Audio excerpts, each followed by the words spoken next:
तर आज घरून ऑफिसवर येताना आहे ना, आज पण मला एक एक्सपिरियन्स आला. हेच प्रचाराच्या दरम्यान. कालचा अनुभव मी सांगितला, आज वेगळा अनुभव. आज जस्ट ऑटो पकडायला थांबली होती मी बाजूला. तर पुढे एका पक्षाची गाडी चाललेली होती, ऑटो.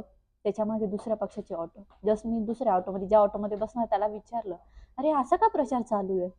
तर तो म्हणे, "अहो ताई, त्यांना सांगितलंय पुढचा जिथे जाईल प्रचाराला त्याच्या मागे आपली गाडी गेलीच पाहिजे. पुढच्याने जर 30च्या स्पीडवर व्हॉल्यूमवर आवाज ठेवला त्याच्या साऊंडचा, तर आपल्या 40च्या स्पीडवर गेलाच पाहिजे. अरे जर तुम्हाला कॉम्पिटिशनच करायची असेल ना, तर जो पुढचा जो आहे, कोण उमेदवार असेल, जर तो एक 100 फूट किंवा 200 फूट असं रोडचं काम करत असेल, तर त्याने तुम्ही त्याच्या दुप्पट 400 फूट करून दाखवा. हे असं प्रचारामध्ये कॉम्पिटिशन नका रे करून दाखवू, ठीक आहे. कारण की निवडून ज्याला यायचं तोच येणार आहे. तुमचे पैसे वेस्ट ऑफ मनी आहे.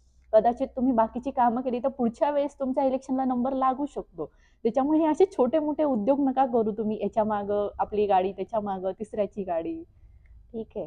तर मस्त तुम्ही विकासाकडे लक्ष द्या, प्रचाराकडे लक्ष देऊ नका. कारण की जो निवडून येणार आहे तोच येणार आहे. तुम्ही पैसे वायाला घालवू नका. ठीक आहे.